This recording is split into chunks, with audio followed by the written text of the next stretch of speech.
This conference will now be recorded. So we'll call to order this meeting of the Monterey Select Board, November 2nd at 6 p.m. And Susan, Scott, and I are all present here at Town Hall. Were you raising your hand to say something or just? No. You're present? Yep. I am. We were waiting. So now that we're called to order, I did want to address one thing from last week, and one ongoing concern has been the length of our meetings, and I am going to make an effort as the chair to moderate the meetings to move along more efficiently. I also will remind you both that the role that you can play in that is, I think if we focus on motions and calling the question, if you feel that that's necessary, that can help us move along more efficiently as well. So I'll try and do my part, and if you try and do your part, focusing on motions, then we'll all work together. Sounds like a good plan. The first item in old business is review American Rescue Plan Act proposals. So we have $203,211 left unallocated in ARPA funds. And we have a total of 7 formal requests that have been presented to us at this time. Can you also I have a review question. One second, Tom. when are we obligated to have spent the money by? It's a couple years down the road, I know, but I'll look it up for you right now. I meant to do it. The select board. Where is it? It's like the end of 2024, and it needs to be spent by 2025 or 2026. So we have to allocate it by December 2024, by the end of the fiscal year. Communities have until 2024 to fully plan for and commit their funds, and until 2026 to spend them. What was the date on 24? Just you have until 2024, I'll get the exact amount, I'm just quickly looking up. Yeah, Yeah, because January 2024 and December 2024 are substantially different, so it's. well, I see December 31st, 2024. Okay. All right. So we literally have over another 2 years to commit, so we're not actually obligated to spend it all tonight. That was the only thing. Yeah, no, absolutely not. I think the counter point is that it doesn't do any good Yeah. sitting there if it could be in a Yeah. vehicle or a building or a Mhm. consultation sooner than later. Mm-hmm. Tom, Yeah, my can question you was, introduce yourself before you speak? my name is Tom Mency, I'm part of the Parks and Recreation Commission, I'm representing that commission tonight. I thought originally the town had over 240,000 and of ARPA funds. Yeah, so Correct. the And town had some- 276,190. And some of that was allocated already? Yes, so there were $55,000 that went towards purchasing a used vehicle for the Monterey Fire Department. It's an emergency rescue vehicle from Southern Berkshire Ambulance. And then we also voted, this was back in June and July, to allocate $17,979 towards Southern Berkshire Ambulance. That was more or less a gift towards their new ambulance. Which they made that request back in January or something. So, yeah, for context, initially the board started accepting proposals on a rolling basis.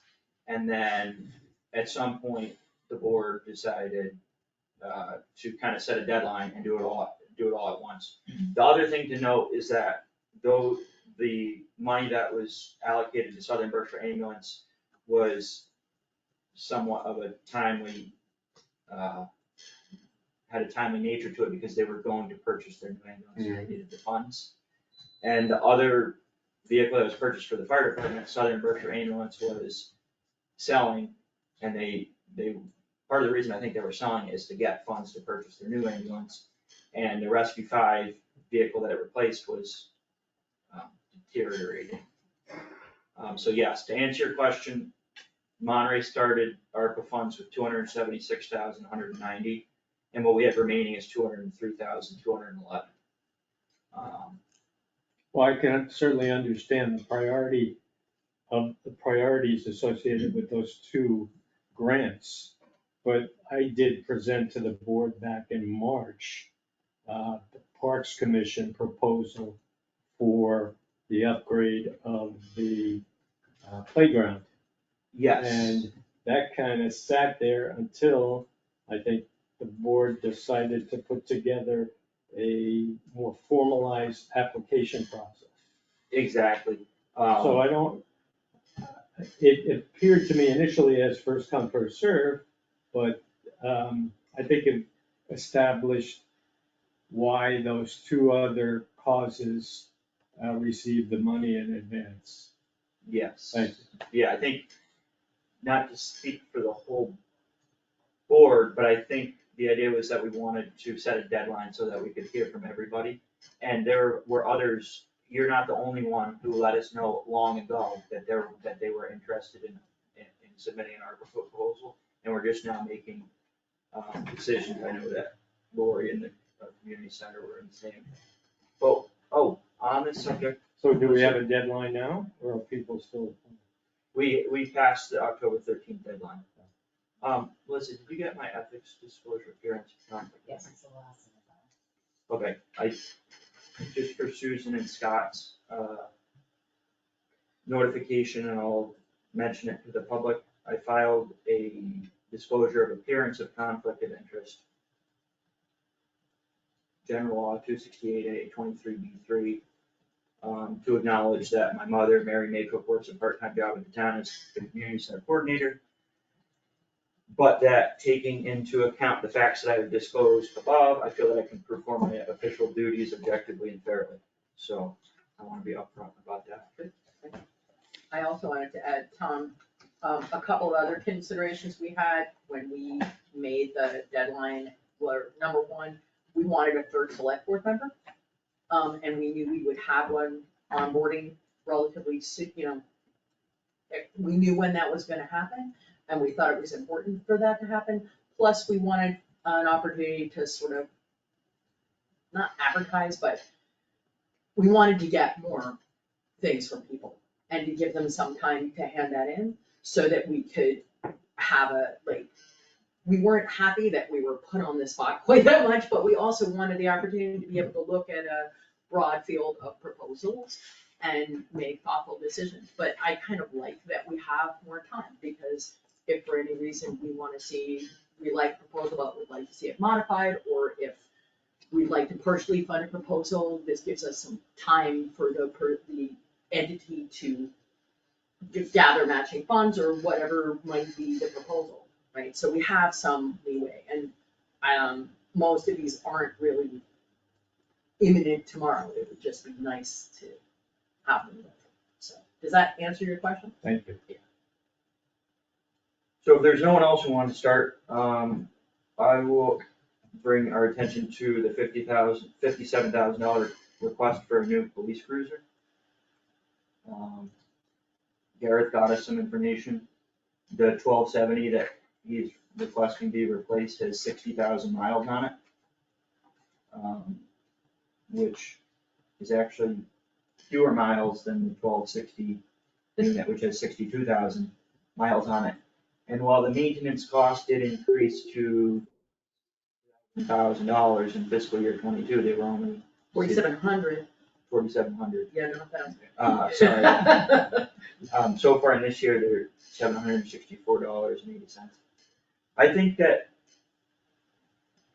back when we discussed the new fire rescue vehicle, we discussed how many cruisers the town had. And I thought the consensus was that we had 2 cruisers and that we were hanging on to a third older cruiser to use for defensive driving, training that would put wear and tear on the vehicles, especially from the bridge train. I don't think that this would be a good use of ARPA funds. I think that if we want to add a third cruiser, really a third cruiser to the fleet, then, because it's my understanding 1261 was really meant to replace 1270. In my eyes, that we should consider that as part of the budget process and the capital planning process and not spend ARPA funds to add a third cruiser to the fleet. Because to the extent that we do add a third cruiser now, we always need a third cruiser. And I also don't think, it doesn't have any more miles there's fewer miles than the newer unit. So I'm not in favor of replacing it just because it has miles on it. As far as maintenance costs go, yeah, it's cost $4,700 in fiscal year '22, but does that justify a new $57,000 cruiser?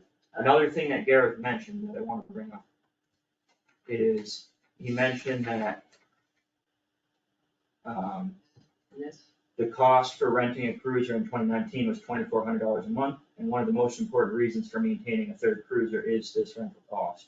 I just don't think that, it makes sense in our discussions of how to spend ARPA funds to add a third, or make kind of permanent the addition of a third cruiser to the fleet. If the police department wants to hang on to a third cruiser instead of putting out the bid or some other purpose, that's fine. But I don't, and I don't think the rental cost or the maintenance cost justifies this kind of money. Melissa? I just add that I think it's important that you note that 1270 has 40,930 engine hours on it, which is more important than the mileage, and 1260 only has 8,516. And that's why he's recommending that one be replaced.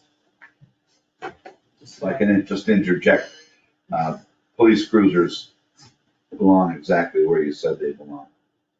Through the budget, through stabilization, or through capital planning. I feel the And same at way. least in past years, that's how they were taken care of.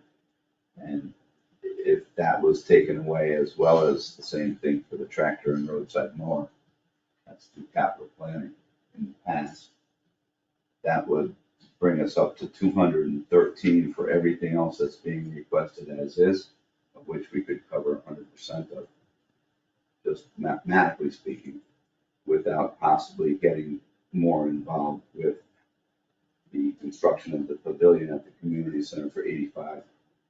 Perhaps that 85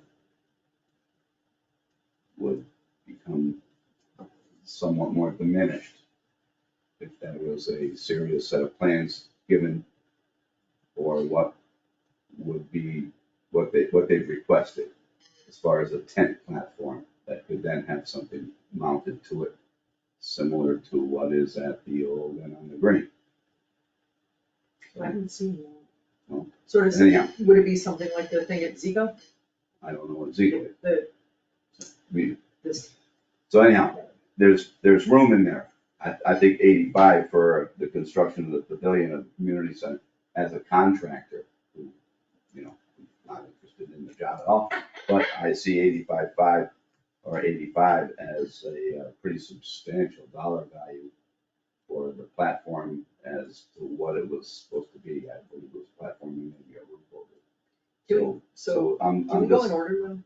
well, everything is in order. Okay, So the 57, the cruiser, the 90 for the tractor, in my opinion, as well as what I think I heard Justin say, was to remove those from the potential use of ARPA funds and put them back into the capital plan and stabilization. I would concur. And then if you took the rest of the figures from B down and added them all up, there's enough ARPA funds in there to pay for everything But I in don't full. think that just because we have the money, As I we say. have to allocate. I never said that. I know, I'm I'm just saying. just stating mathematically speaking, that I would certainly not want to just say, okay, there's 85,000 for this, or 15 for that, or 5 for that. But the money is potentially there for these programs as requested. If And I we also were think to it's, gain those two line items back to where they traditionally are held, some citizens may argue that let's use this fund and let's not use our taxpayer money. Totally smart idea too, but it's something that needs to be vetted. But if we were to take that route, then there is funding for what's been presented to us. And I'd also add that I think you're right, it's a totally reasonable thing to say, well, why not just do taxpayer relief? But I would argue that if you have boom funds, it's an opportunity to use it for projects that you might not otherwise have the ability to do, as long as they don't pose a substantive, like, as long as you recognize it needs to be a one-off thing. Like it might have, like a playground might have an ongoing maintenance cost, but we have a playground now, we're already doing ongoing maintenance costs, right? So, but I think it's important to recognize that, as long as you're not starting a project with the expectation that that project is gonna need an equal infusion that you won't have, as long as it's pretty much a one-off thing, it's a valuable thing to have this money that we can allocate. Yeah, it is. So, all right, so I'm gonna make a motion that we feel that the cruiser and the tractor should be part of the capital plan and not allocate ARPA funds. A second, because you wanted us to make motions, right? Yeah, So I'll make the motion, since there seems to be consensus. yeah, I would second the motion. Sure. Um, I'm going along with that. so is there any discussion or comments on that motion? Only that it doesn't tie us to the fact that the only way that we get those is through the motion. I mean, there's alternative ways of funding that. Right. So, I see what you're saying, that we're not going to consider them for the ARPA funds. correct. So I will amend my motion that because we feel it's part of the capital plan process, we don't wish to expend ARPA funds for the cruiser and tractor. Is that better? Yes, I mean, I think we're all on the same page, Yeah. like when Jim came with a request for the mower, and they've been using a tractor that they essentially just got from the person who passed away and couldn't contract it anymore, and has problems, that's certainly a request to be entertained, but I think the consensus of the board, based on the motion, is not, it's not an ARPA consideration. It's a consideration, and we'll work with the police department and the highway department on those requests, but not And the finance. in the finance committee, through but this not process. through ARPA. Is there any other discussion or comment on that motion? Okay, I'm going to call a vote on the motion, and the motion, as best as I can restate it, is to items A and B, $57,000 for a new police cruiser and $90,000 for a new tractor and roadside mower, to not fulfill those requests with ARPA funds, but consider them as part of the regular budget process. Second, And we have second, so I'll call a vote. yes. Susan, yes, Scott, yes, and Justin, yes, so that's unanimous. So you did the calculations, it sounds like we have just, the remaining 5 requests would be just over the remaining funds by about 1,000. I'm not certain where your math is, but it's somewhere right around 213. Michelle, I just composed a little letter that I'm gonna read that is from myself, but in the context of the discussions that we've had with the finance committee. So I'll just read it. Many of you are aware the town is engaged in preparing a master plan as a guide to our future. The finance committee is working diligently to prepare a comprehensive capital plan, a kind of financial master plan. As we compiled a list of expenditures, we're working with all the departments and the town administrator to create a way to evaluate the various projects. The current list includes those proposals made through the ARPA fund applications. Most recently, Monterey did not receive a $49,500 grant for a feasibility study at the town hall. And even without this study, we know that expenditures necessary to repair and upgrade the town hall could run well over $100,000. Correct me if I'm wrong, Scott.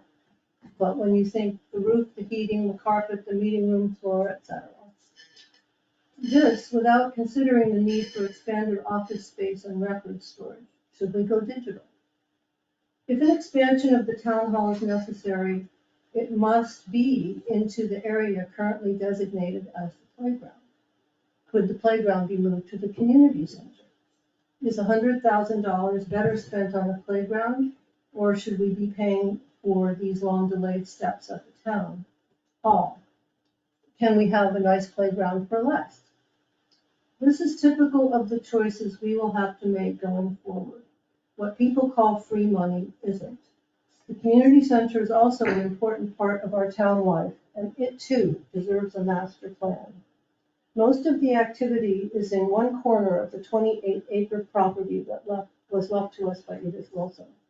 How will we make the most of it?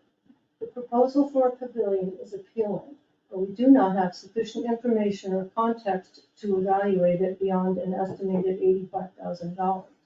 Maybe we should be thinking of a year-round structure. Some of the items listed will show up on the town warrant and certainly in the capital plan to be paid for through taxation as we pay for the library. The point I'm trying to make is that we should take our time to decide what best suits all of our needs and our finances. The next meeting of the finance committee we're going to incorporate is Monday, November 7th at 4 o'clock, and all are welcome.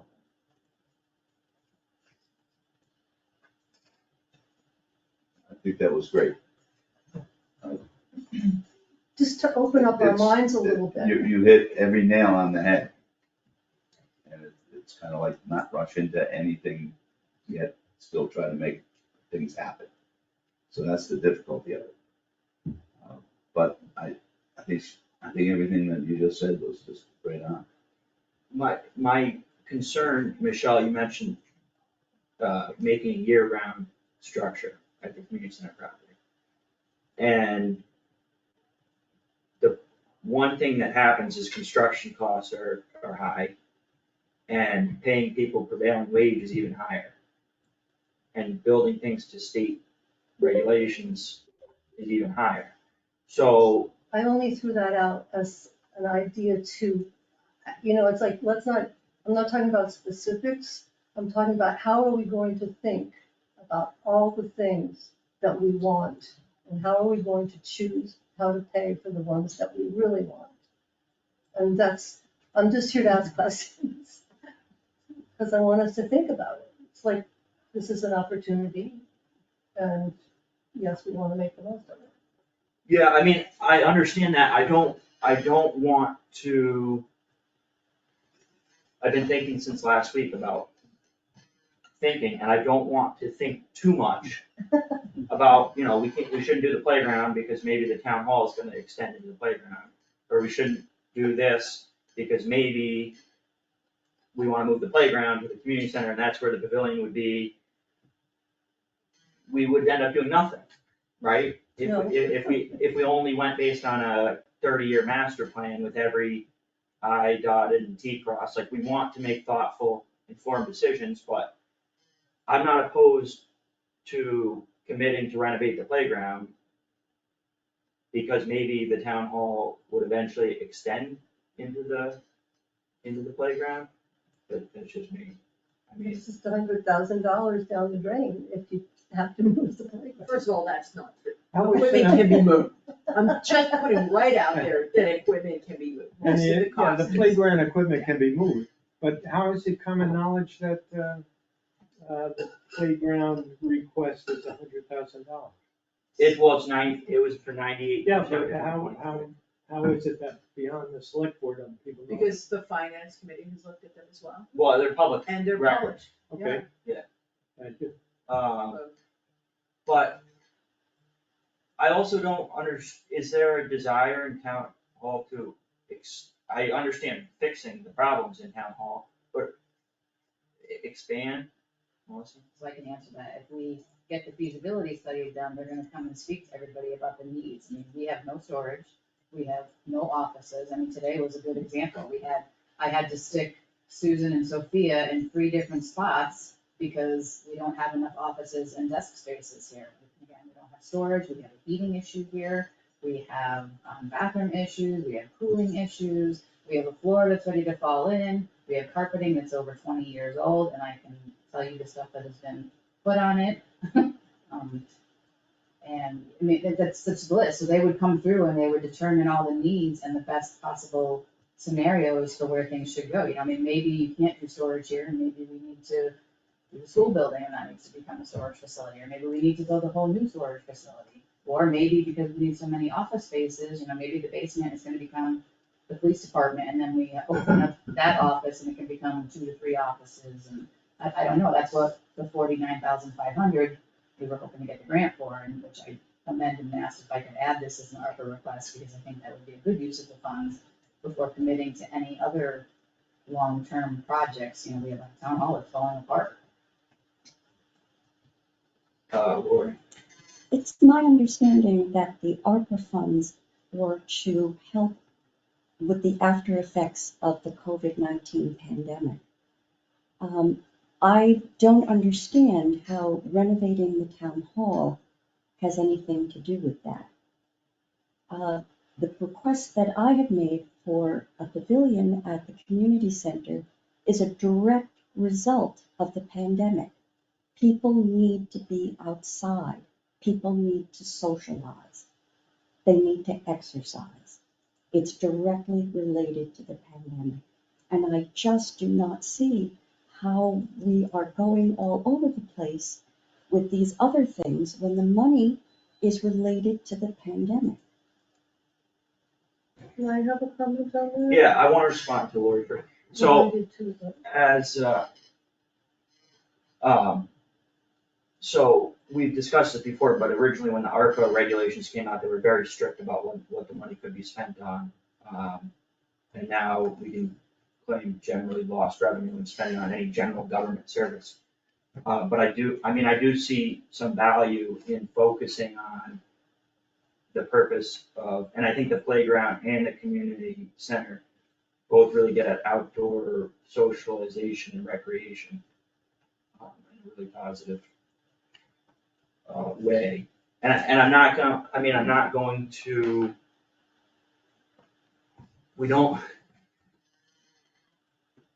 there's concerns about the town hall, but I don't think the concern is really, at the end of the day, space. I guess the only other town hall I've been into recently is in Marlboro Town Hall, but everyone is piled on top of each other there and works from cubicles and there's no personal space. That's not really the case here. Could we use an extra 5 offices? Sure. But I mean, now that the accountant and treasurer have contracted services, and maybe at some point, other people that hold jobs in the building may end up being contracted services as well, that don't home base in town hall. I don't see that as a reason to not commit to building a playground. When Tom and the park commission actually came to, this would predate your time on the board, Scott, but when they came to the select board to first start discussions about the playground, the septic came up. And we looked at the septic in case it needed to be replaced. And the Title V results came back that it was generally good. There were a few repairs that I think Jim did, but there was no concern because we didn't want to put a brand new playground on top of a faulty septic, but that concern was cleared up. It's true. Scott McFarland, who did the inspection, laid out the location of the distribution box as well as the SAS system. And the playground designer did take that into consideration. So those two events wouldn't be contradicting one another. One of the handbooks that was referred to in the application that the town sent to me, which was the federal handbook on how ARPA funds are supposed to be used, indicated investing in facilities and infrastructure that would encourage safe socialization, community development, as well as neighborhood development. So I think those are the guidelines. You know, everybody wants a piece of the pie here, and I can understand some very praiseworthy requests, but I think the select board is working its way through that to make sure the ARPA funds that are available are used for the intent that they were allocated. That's the Steve Moore.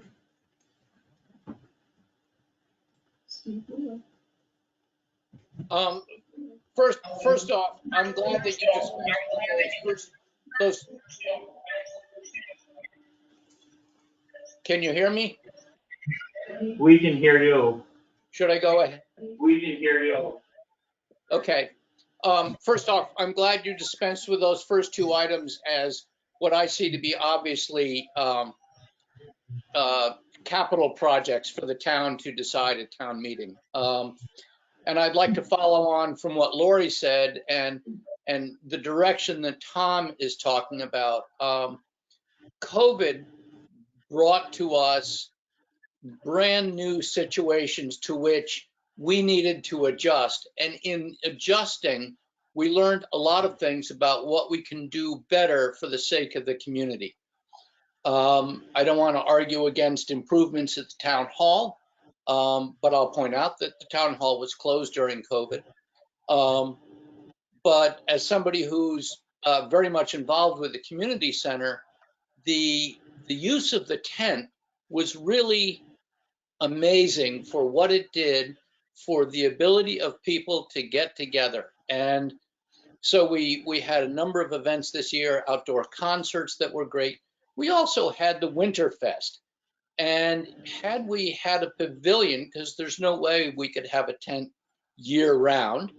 I mean, tents present all kinds of problems beyond renting it for 3 months.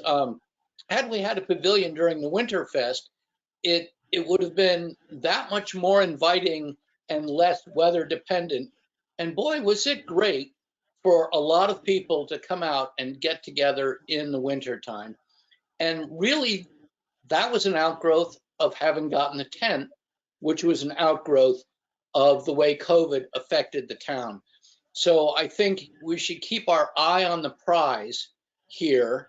The ARPA money gives us an opportunity to take what we learned as a result of COVID and move forward. Mowing the grass is something that we do every year, have done, and will continue to do, and it's not COVID related.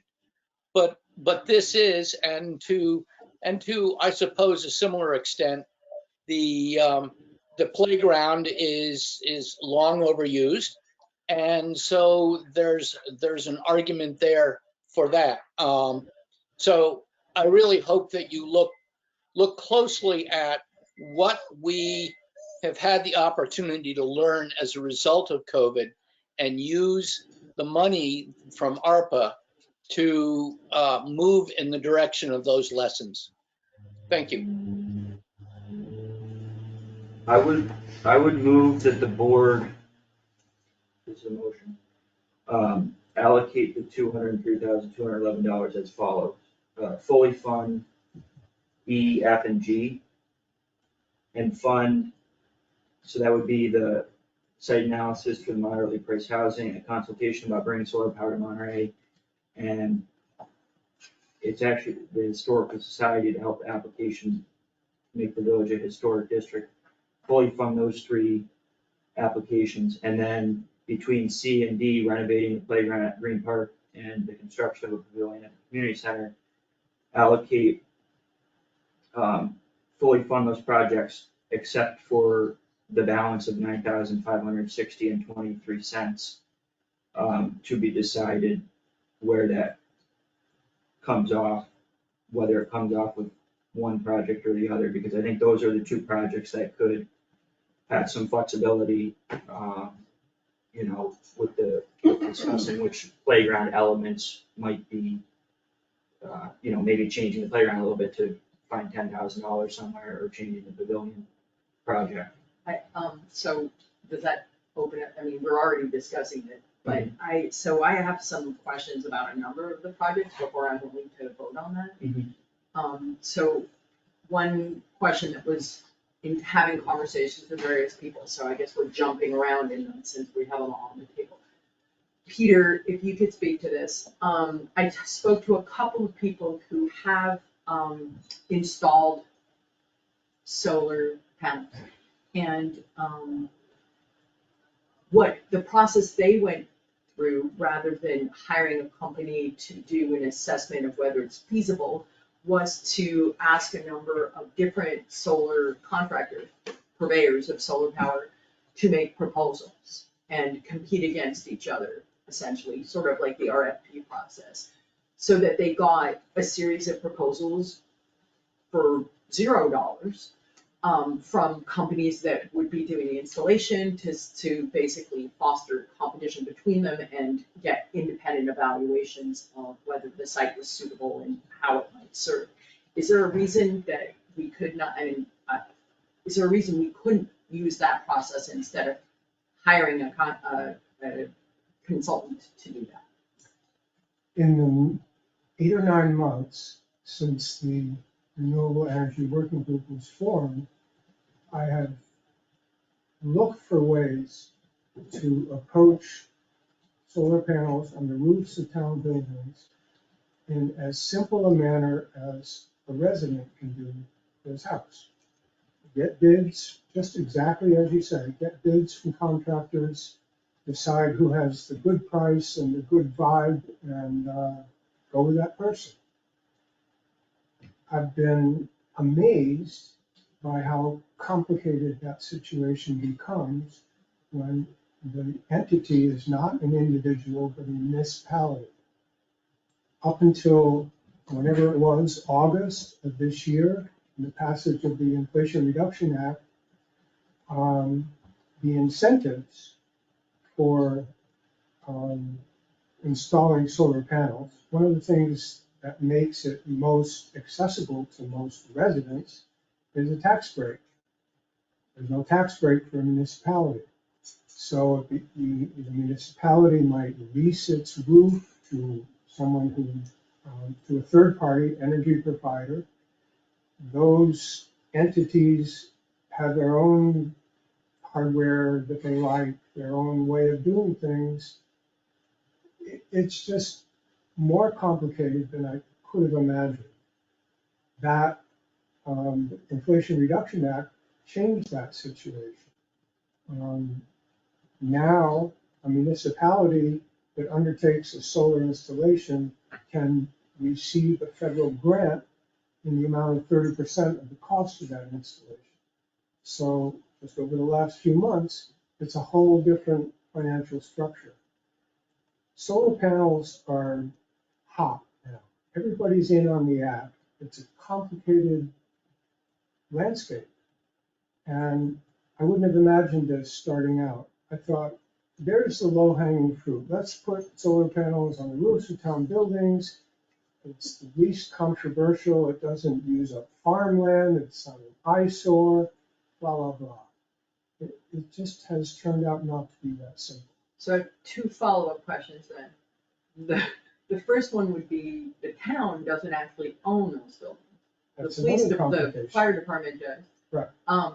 But, or I guess the fire company, that? Monterey Fire Company Limited owns But the buildings if the and fire, the land. right, but if the fire company owns it and they're not a municipality, couldn't they get the solar purveyors to give them quotes?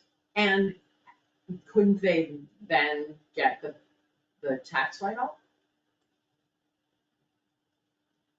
They're a nonprofit. So they're not eligible? So, can I interrupt? Go. So just to speak on Peter's, not on Peter's behalf, but in support of this request, in particular from the Renewable Energy Working Group, that over the past year, even less, the Renewable Energy Working Group has explored so many options and spoken with so many different people in the field, specifically even with municipal people in the field, whether it's green communities. We just signed off on a grant writer for the Meta grant. Yep. Even that is more complicated, I realize now, than I would have thought last week. Yeah. When you start digging into these things, it's just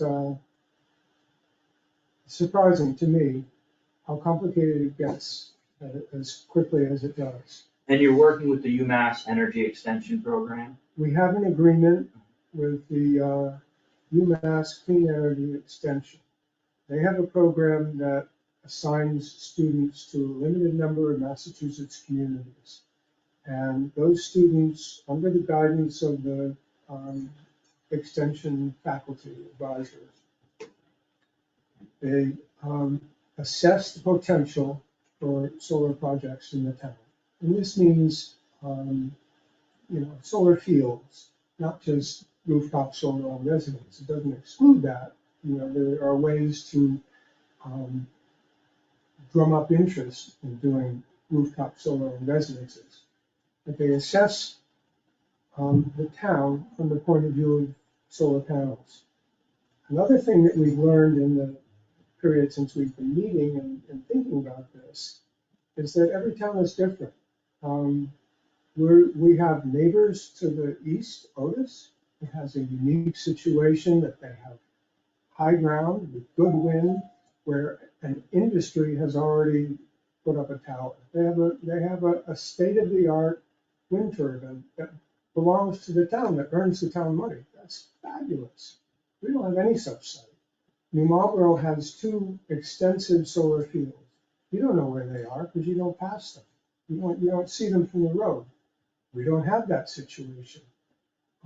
So the peculiarities of Monterey, the particulars of our geography and our town buildings and the ownership situation demands that we, that we do a specific assessment of the town. So the clean energy extension students will assess the town, this town, not any other town. The land, what's possible, what's private land, what's public land. The 15 Then grand is there will for also- that, there's- I thought that was a different. There's 3 aspects to the program. Assessment, survey of town residents to see what they want. And by May of 2023, an action plan for the town. All that is free. We're not paying for that. We're working with them to, make that the best possible benefit to Monterey. Come up with a plan. So, where were we? I don't know if that answers the question or not. The 15 million. Right? The grant. The meta grant.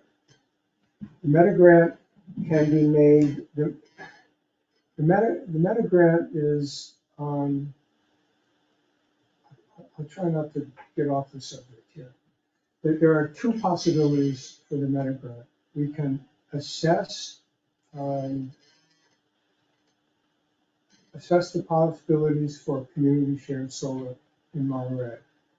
To do that, there are 2 requirements. We need to get 5 ratepayers to write a letter of commitment to buy into the community shared solar installation. And the second requirement is that we would have to provide evidence of having had conversation. That's the language in the meta grant, a conversation with a community shared solar development entity. The other possibility for the grant is to develop community shared solar project. We initially thought that rooftop on the firehouse in the pavilion was a great way to kickstart the development of community shared solar. But most community shared solar projects are at a larger scale than those roofs would be. So scale is another important issue in solar installation. So it's not clear to us right now which provision we would apply for, under which provision we would apply for a meta grant. But we still intend to apply for a meta grant. I'm not sure we'll get it. Thank you. I think you almost answered my question. I do have a question. Michelle? I just want to return to a couple things and to reassure you, Lori, and the Parks Commission and Steve, I don't doubt the merit of your request. We all know, and we know that you've done a fabulous job building up the community center and making it the place that it is today. My question is that the presentation that you made in your application, and I have questions about yours also. It's like, we decided to put a tent here and now we're gonna put a pavilion here. But no one has been receptive to the possibility that that might not be the best place for the pavilion, or that the pavilion might not. I mean, I want more information as a citizen. $85,000 is a lot of money. $100,000 is a lot of money. And did you get other bids? And I'm the one that introduced you to the person that made the plan. So I'm going like, don't they have a smaller version for a smaller town? I'm very frugal, and I like my town to be very, very common sense about how we spend our money.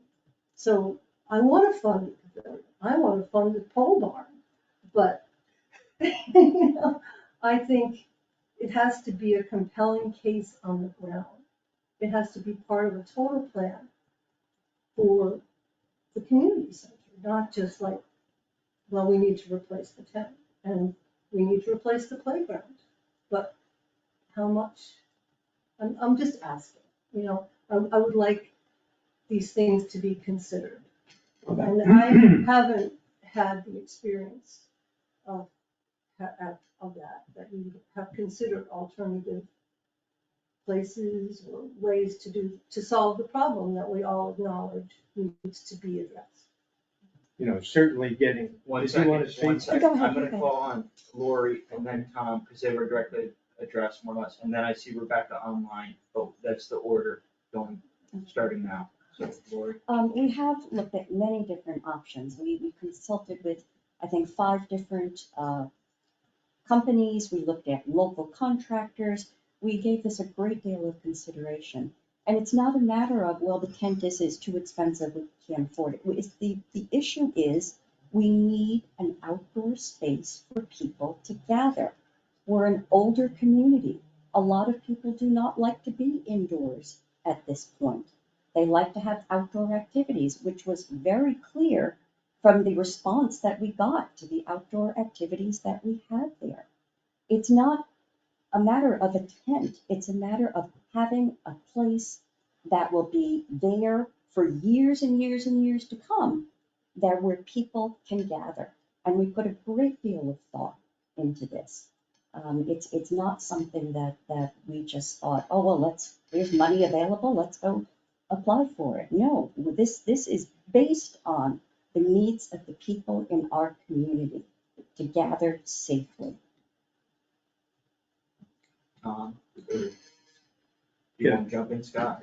No, Okay, Tom, and then Rebecca. And then- Nowhere in the application was it requested that bids should be also listed.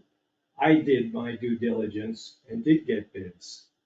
And the bids I received were higher, some were lower, but none of them actually presented in a way that the bid that I used here in my presentation, which is more essentially for completion of the application and not necessarily something we have to follow, but it gives you a hard concrete number, was based on the fact that this playground architect had experience in Massachusetts before, was affiliated with the state, so we would benefit from a state discount.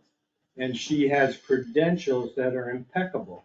She's very versed in child behavioral science and knows ADA compliance, she knows state compliance. And I wasn't aware that you had directed me to her. Well, I directed her to you. So Actually, maybe, let's, but and I want to clarify, Yeah. if I'm not mistaken, you know, the estimates provided with these applications are only estimates, because we are still going to absolutely follow best practices and procurement and RFPs. This is not in any way saying, because this is the estimate included in the application, we're going to, we still have to follow procurement, law. And we fully intend on doing so. But I do think that there's value in seeing some estimates for larger projects. Rebecca? I just wanted You're to muted. unmute Oh, we myself. can hear you. You can hear me, great. One thing is, I want to talk about the community center, the building. Um, there's a waiting list basically now to use the community center. Mary has done a wonderful job, and there've been times where it's just booked and you can't get anything to do. So not having additional space by having the outside is like, I think it's just a done deal. It should be, because we're overusing the community center in some points, and it is getting bad. I was surprised to learn that the Berkshires is one of the highest rates in the state for COVID. Now, I know it's a percentage and we have less people, so whatever, but there's a lot of people when I was at the hospital last week that are in ICU from COVID, and we just don't hear about it anymore. But we really have to think about how we can be outside and be safe. And town hall was closed during COVID because the state basically said to close up. So it has, but for people to get together, they went outside and used the tent. Now we can't get together anymore in the church basement because that was turned into a pantry. So we really definitely need something at the community center. And I'd also push for lights in that project, because how many times we kill ourselves leaving at night because we can't see is just unbelievable. But the other thing is for the playground, and I'm sorry I missed your presentation, I wasn't home, but I'm hoping that you will add the design.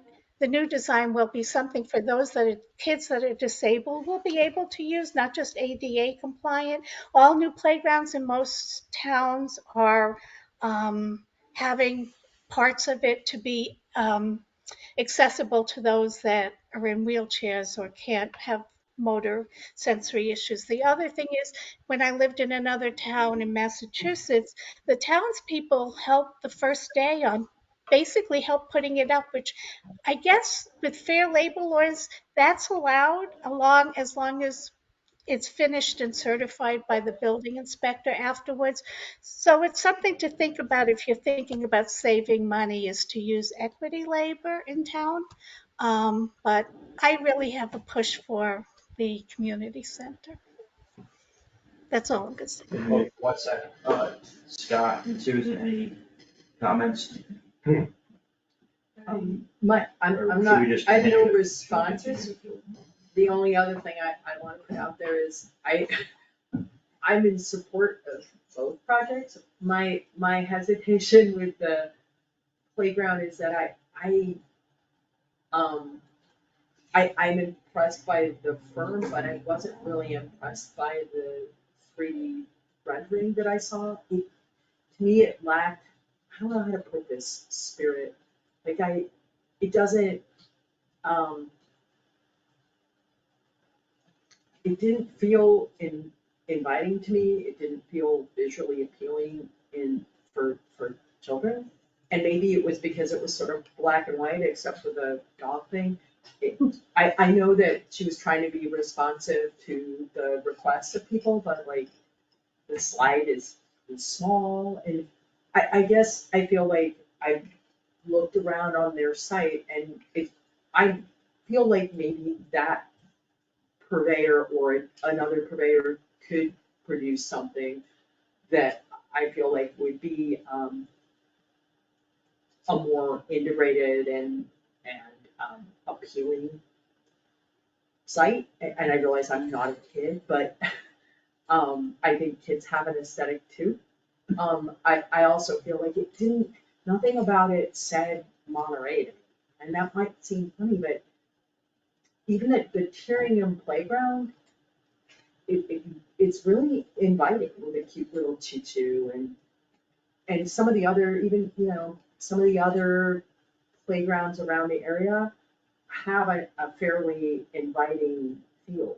And I'm willing to put money towards a playground, especially if the equipment can be moved, should we need to do so, but who knows when that would be.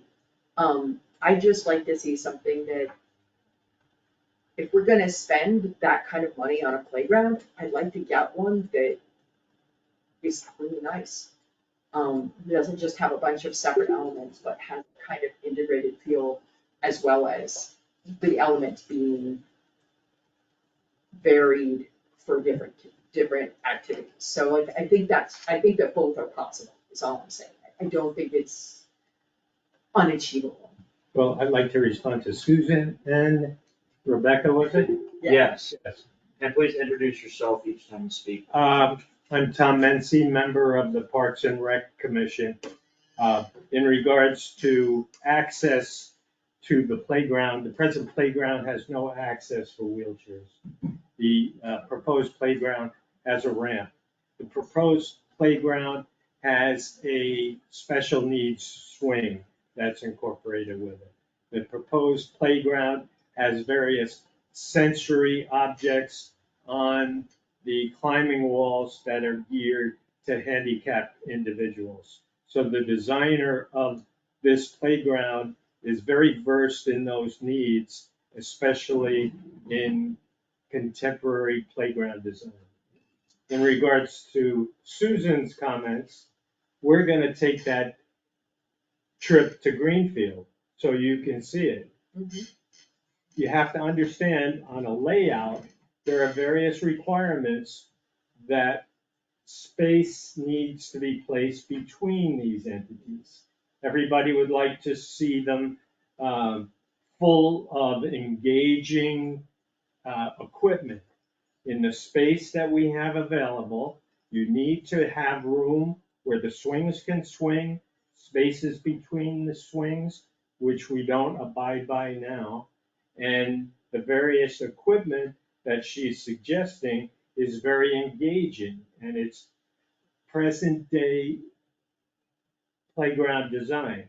It doesn't have what you and I grew up with, monkey bars and swings and tunnels and things like that your image needs to be satisfied by, but it has what children, according to present day playground design, finds to be effective.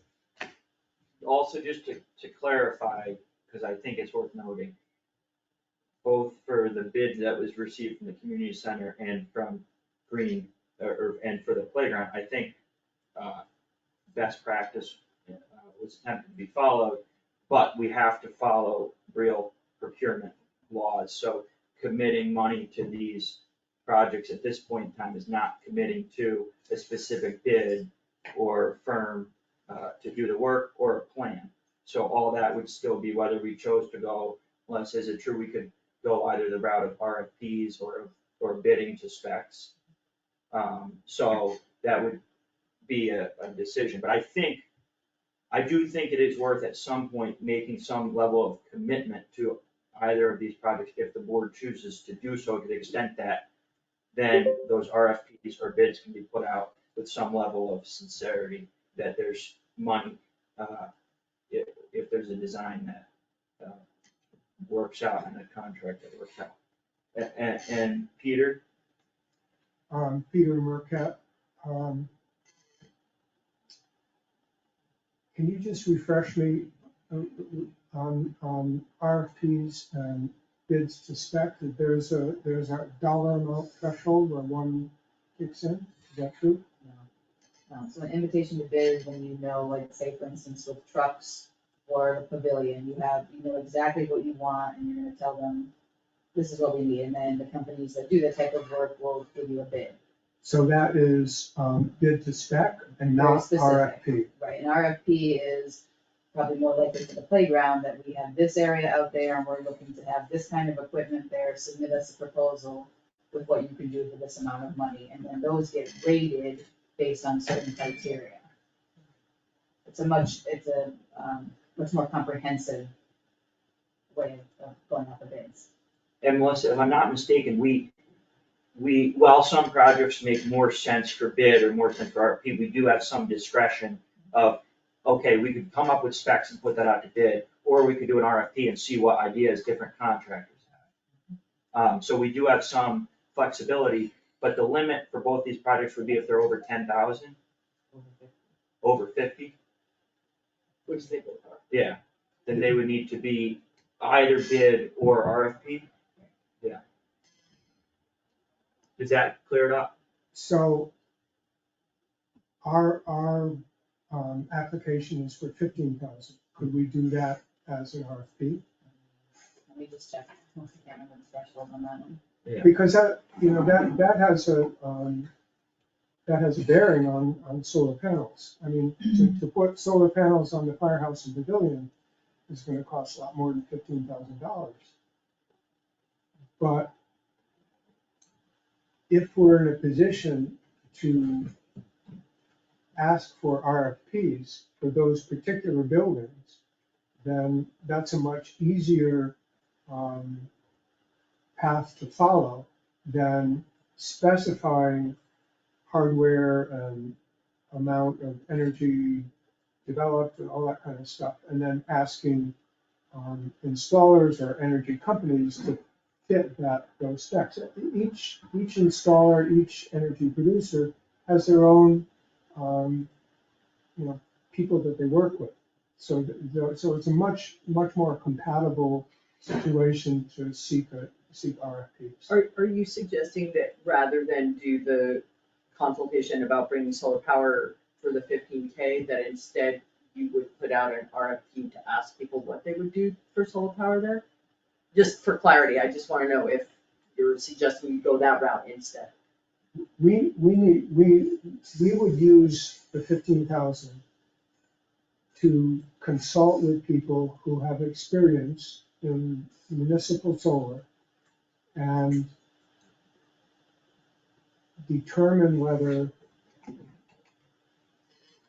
we can work with RFPs from various companies for those buildings.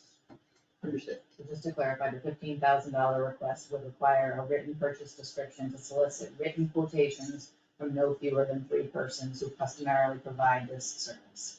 That would be, that's easy for us to do in that proposal.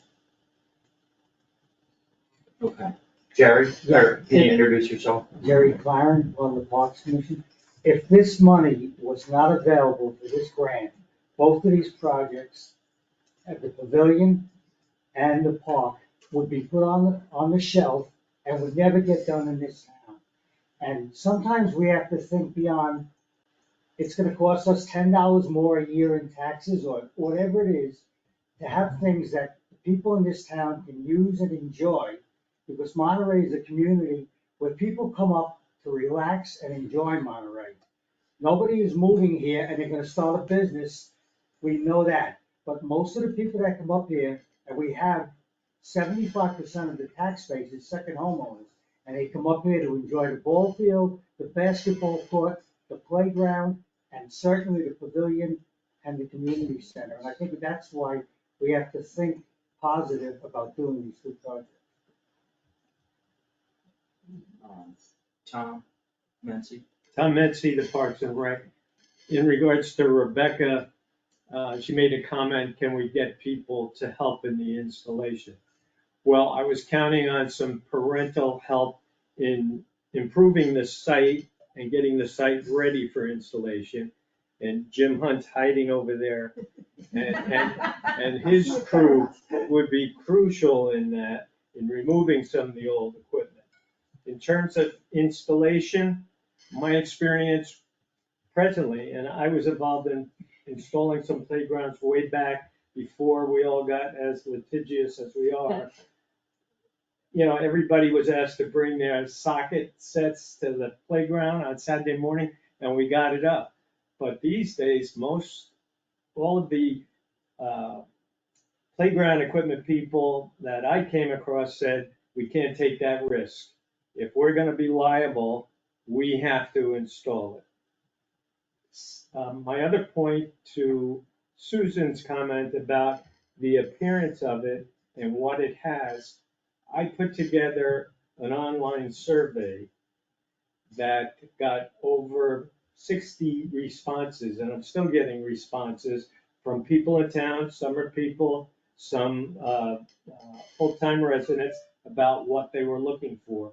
And the design of this playground took into consideration a lot of those comments. And every other one was climbing wall, climbing wall, climbing wall.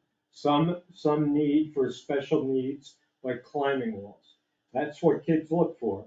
And the very design of these equipment that were selected have a lot to do with climbing. So it wasn't just a random bland design. It was to incorporate a lot of what the people in town were looking for their children.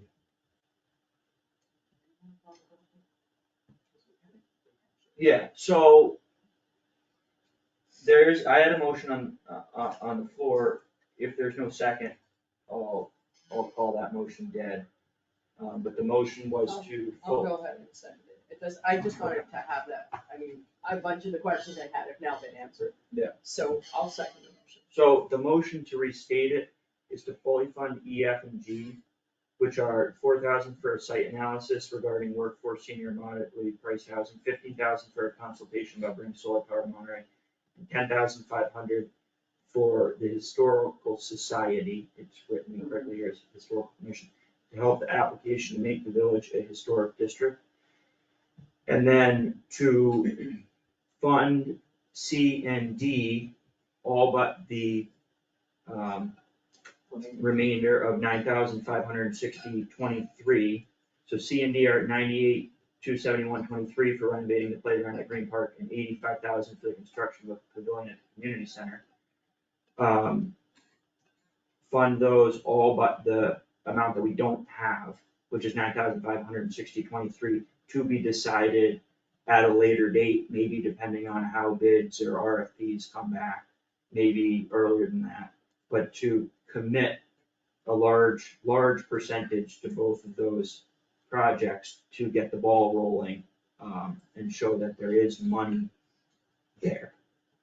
That's the motion. And with a second from Susan.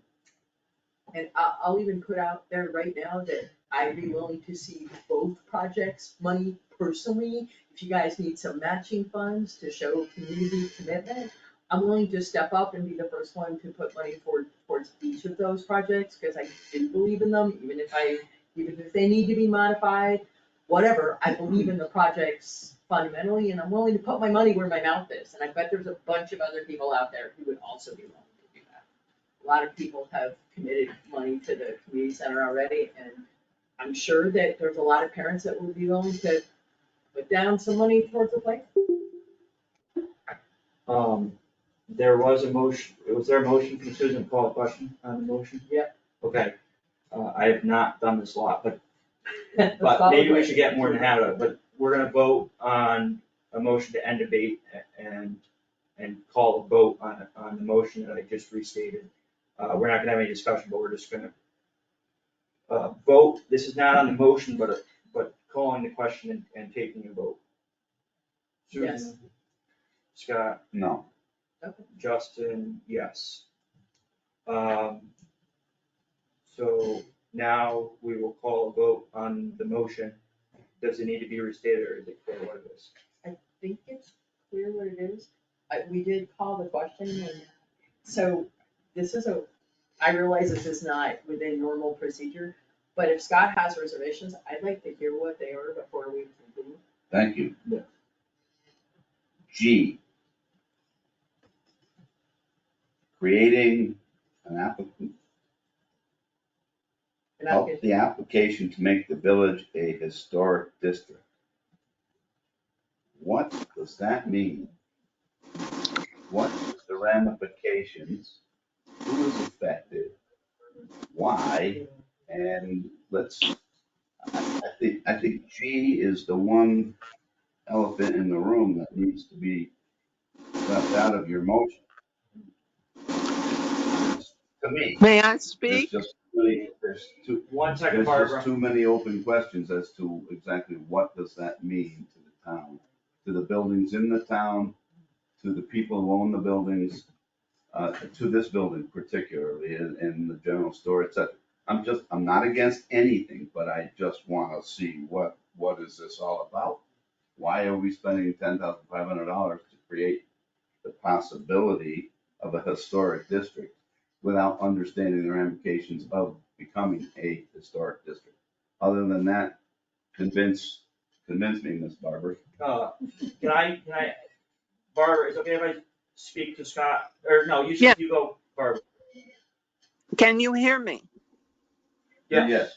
Yes, good.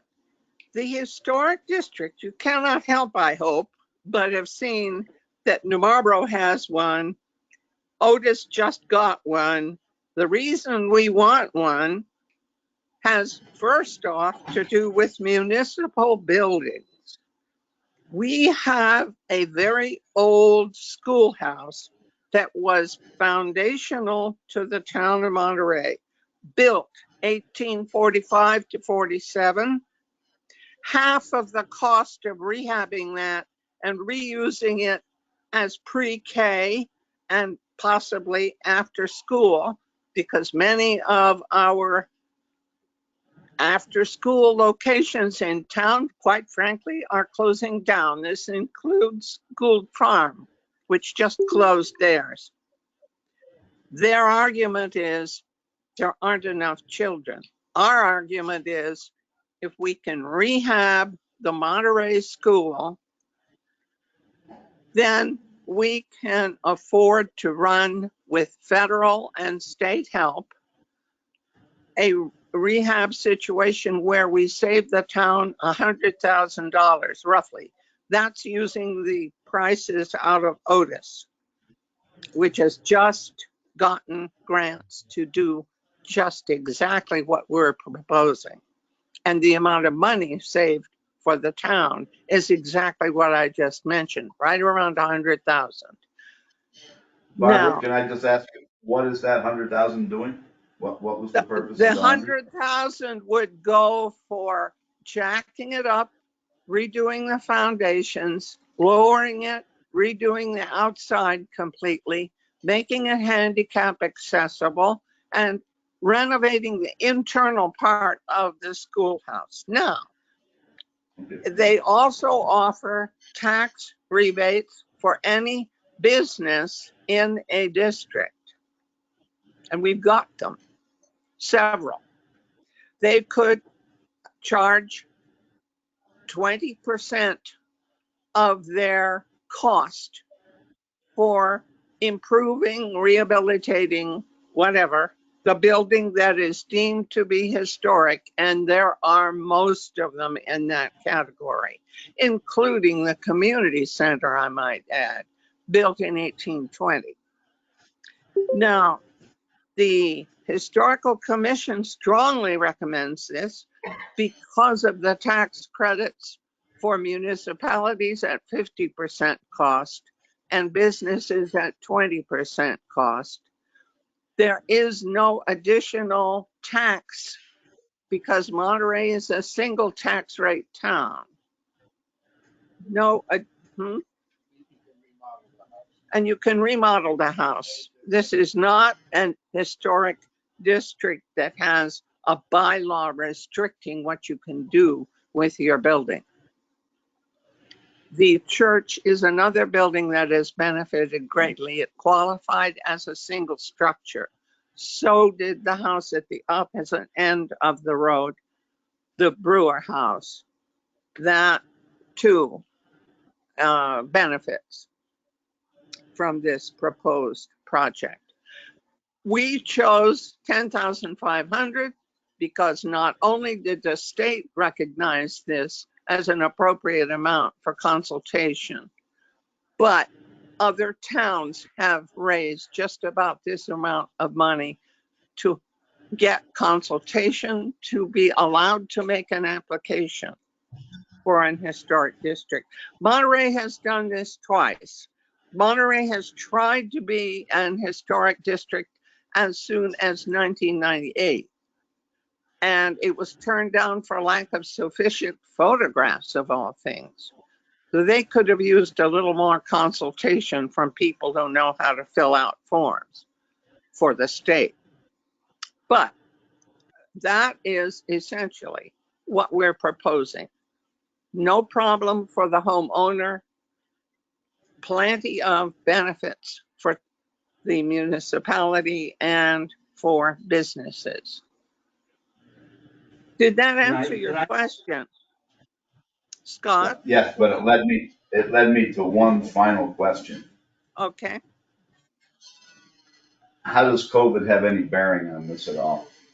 And the Oh, request for the use of yeah, funds that were originated through COVID? because part of the new regulations for use of ARPA funds addresses the issue that nonprofit organizations are eligible to apply for funds because in the last 3+ years, we have been heavily hampered in our efforts to raise money through foundation grants. And ARPA definitely has nonprofits way up on their list of eligibles. Did that answer your question? Well, you answered the question. I'm not certain how accurately, but I'm not gonna debate it because I don't have a rebuttal. So, I'm satisfied with what you said. Thank you for your diligence and your concerns about the historic Thank you. district of Monterey. So, and I think maybe it's worth, thank you, Barbara, for your explanation. I've been to a few of the meetings of which was then the Historic District Study Committee and is now the Historical Commission. And so as an outsider, I think the main points of the district that they are seeking is that there are no bylaws restricting, New Marlboro is going through right now, bylaws that restrict if you wanna change your house or demolish it, there's no restrictions. There, right now, are only 4 buildings in town that qualify for the funds to help rehab historic houses. So half a year ago, the board brought up the schoolhouse, and I called the state to see if we were eligible for these like funds to rehab historic buildings, and they said it's not on the list. The only 4 buildings was, as Barbara mentioned, the church, the Brewer House, and then the Bidwell House, and going up Terringham Road on the right with the stone pillars. The 4th one. The schoolhouse isn't on there. There's really no good reason the schoolhouse isn't on there, but Summer mentioned, I don't know who the current owner is. Rockbridge, yeah. But it surprised me because the schoolhouse fits, I think, the criteria of being a historic building. But you can apply for an individual building. If you apply for a whole district, every building automatically becomes eligible.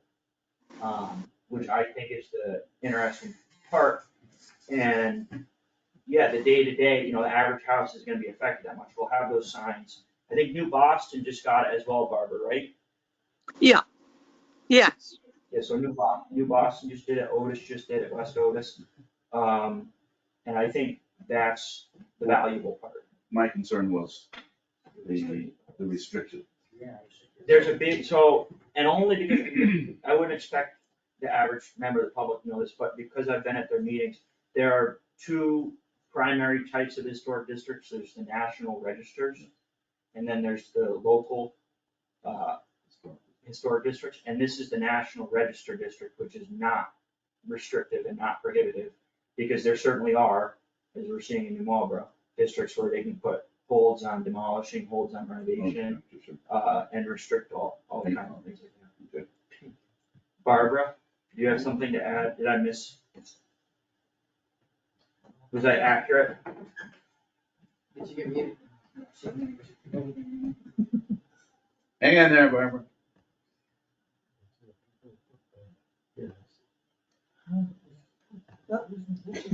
She did it right at the same time I did it. There you go, Barbara. This is a district that is registered within the national parks. It's the National Register of Historic Places, not a district in the sense of overseen by a committee that says you can't paint your house whatever color you want. This is a National Register District of Historic Places, and we are indeed an historic place and can prove it with all of these houses straight out of the Civil War era or earlier. Just having you as a citizen proves it. We love you, Barbara. Thank you. Yeah, I mean, she's been in the Historical Society forever. I know, right? We used to call it hysterical. Careful. Thank you for your clarity. Are we good to call the question now? Or do you feel anything else you wanna? Do I feel anything else? No, is there anything else you'd like to Yeah, address? just for the open record, the consultation about bringing solar power to Monterey is definitely something that should be granted. The 98 and the 85 C and D, I'm all about both of them being funded. I'm just concerned about no monkey bars.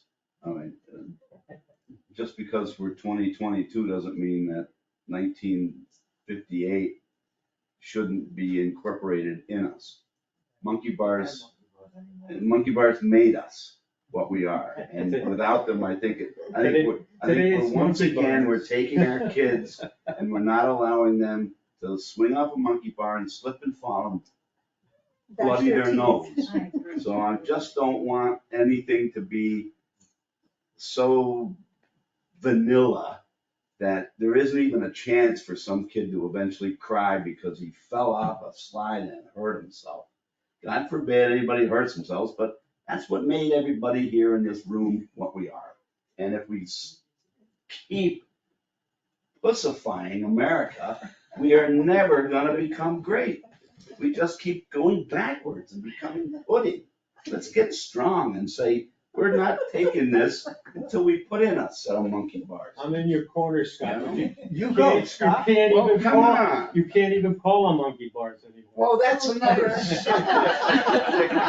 Nevertheless, I've seen plenty of, I was going around on Don't those even get me equipment going sites, on and that. there are plenty of pieces of equipment that have all kinds of, Well, I don't care what you call We them. don't want sharp edges and No, jagged but things. there Come are, on, there are slide. challenging physical equipment of a variety of kinds, and even the purveyor that you use their thing has stuff on there that I would like to see that incorporates climbing walls and other climbing elements and other sensory elements that might be more I attractive. mean, otherwise it should just be a nice lawn. Yeah, I hear you. Nice lawn. We need something dangerous.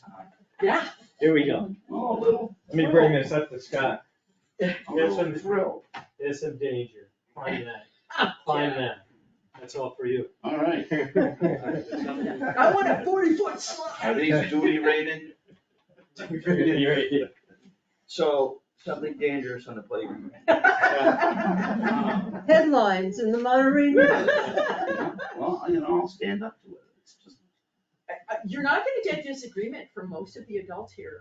Does anybody disagree that some calculated risk is an important I don't item want for anybody children? to, That's the become to challenge. join the Yes, I liability. agree. Yeah. None of us, no, some of And them, that's we not all free agree. of challenge. And free of risk. And But that's bring your also, own Band-Aid. and that's also not, the one that we're necessarily going to get, so, Yeah. but we'll take that into consideration. I think it's important to take a site visit, and everybody, when we do that, can have input.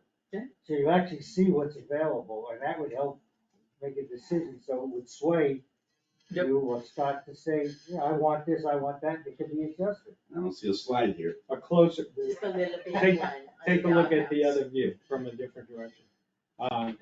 You can go to Egremont. Now, when I was a kid, we used to do this in the Sears Roebuck, right? I don't see a slide. I still don't see a slide. On the little doghouse. There's a slide there. But you can go to Egremont.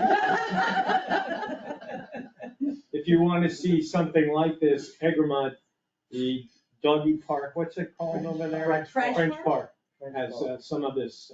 I also want to go on record. I don't have children, never have, never wanted them, but I love watching kids in the playground. And as a kid in a playground, we used to tear it up. And nothing out here would ever hurt any one of us.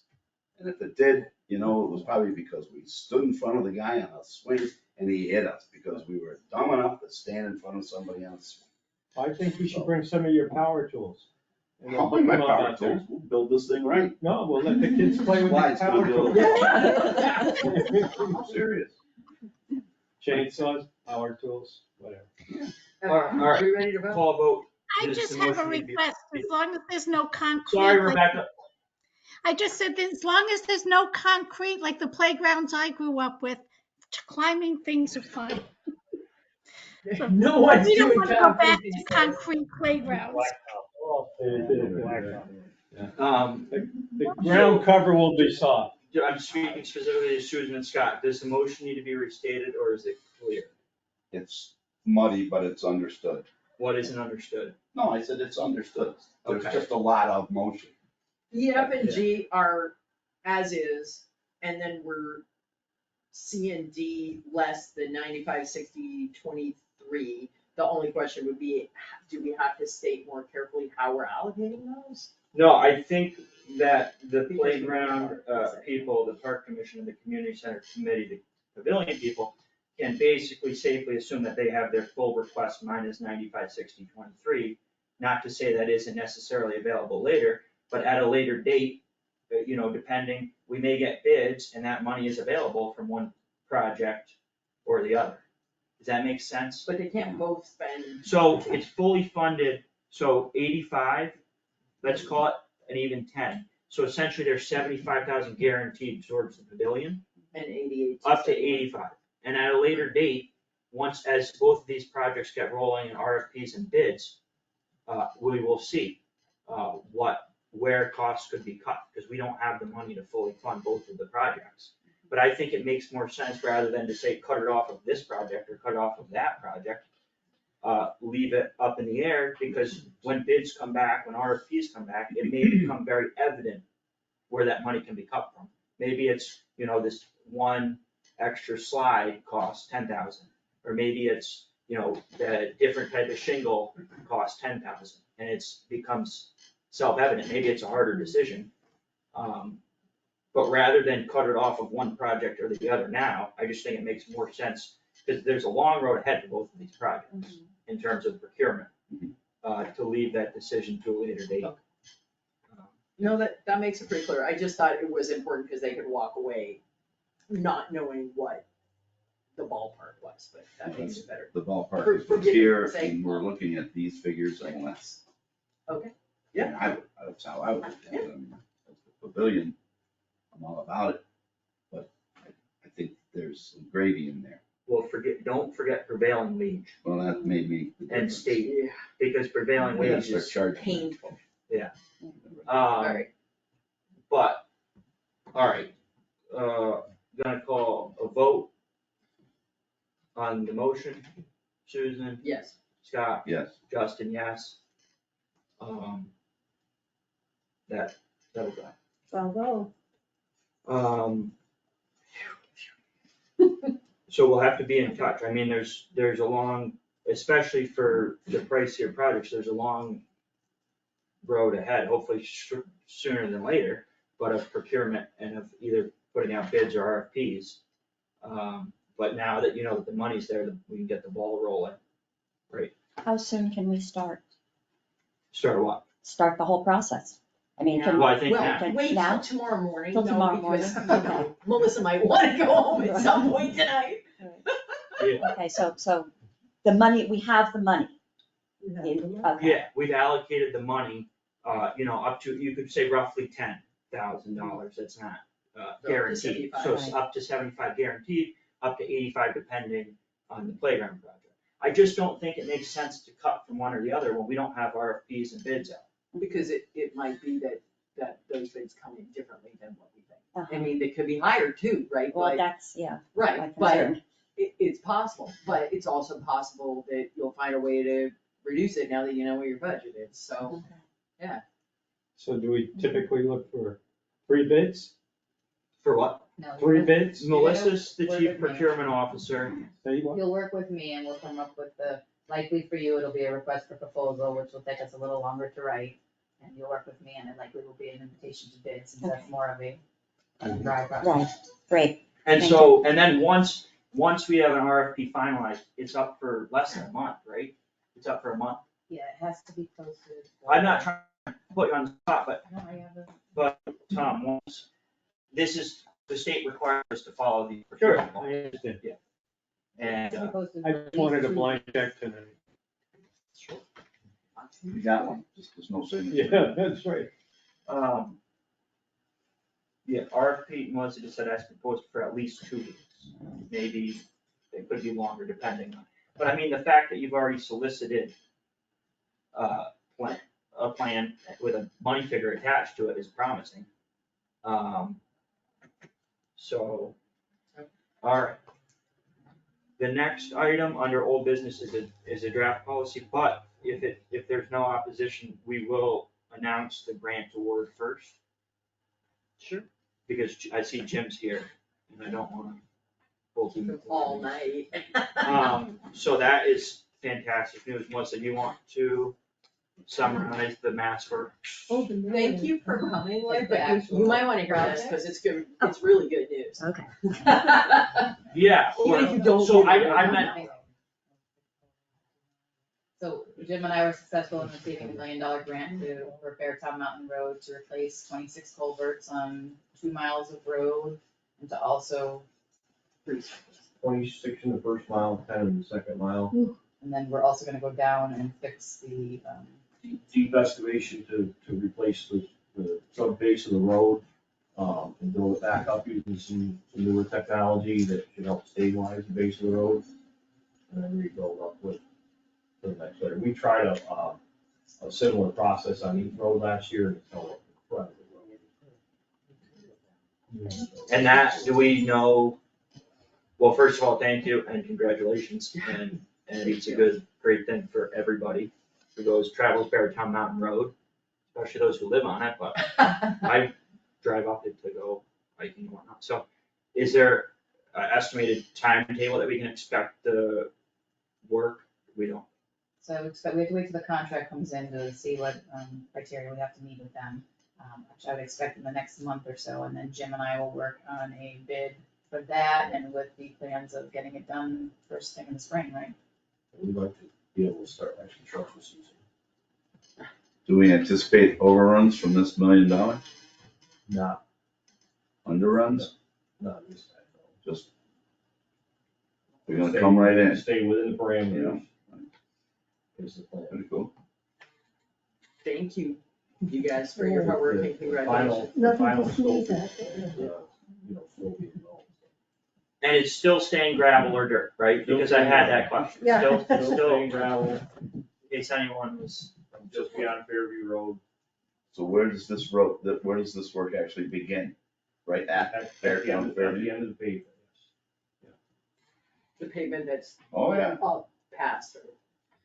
There Thank are- you, There are Jim. sections that are more problematic than other areas that would receive more treatment. Thank you, everybody who came out tonight for the ARPA stuff. I know it was a big chunk of your evening and, it was appreciated. Well, for thank you. coming, for answering our questions. Yeah, thanks. Thank you. No, Alright. So that is fantastic news about the grant and.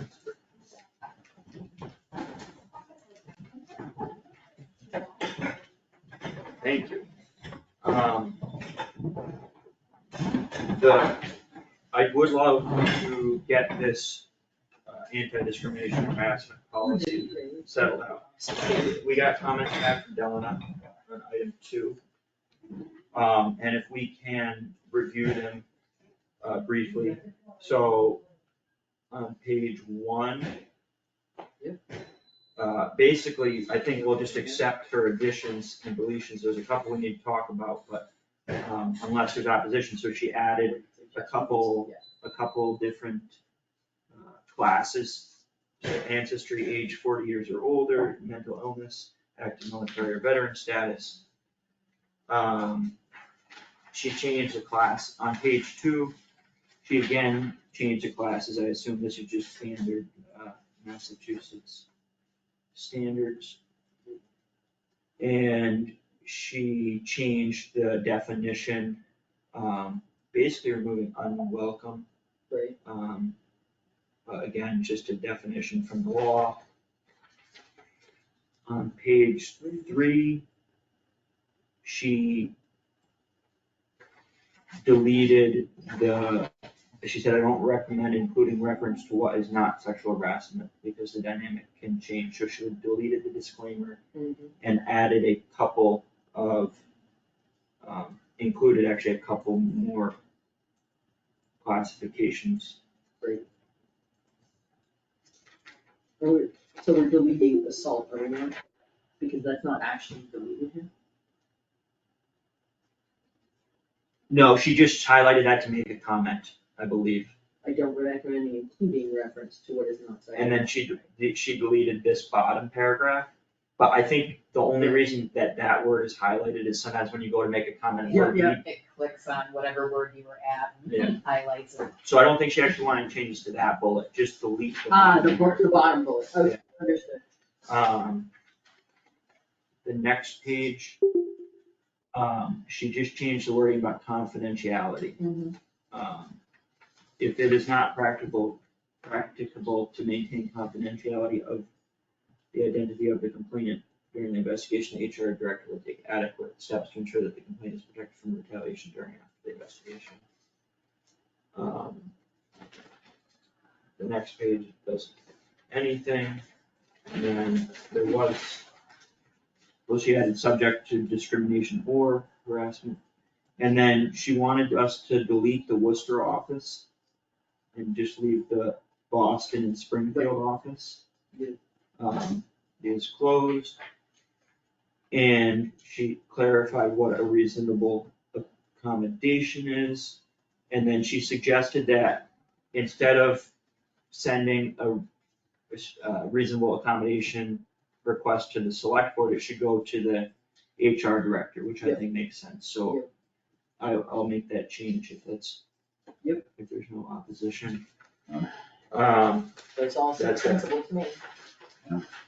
So the only changes other than what Donna did, will basically agree with all of her additions and deletions, other than, well, and we'll delete Worcester office because she didn't make that 100% clear, and we'll change any individual seeking a reasonable accommodation may submit a request to the HR director.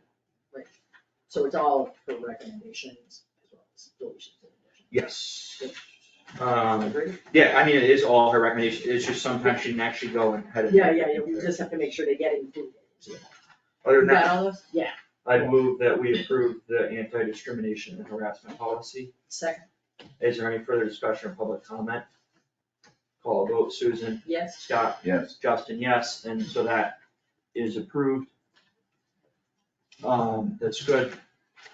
Item 3B is the evaluation tree.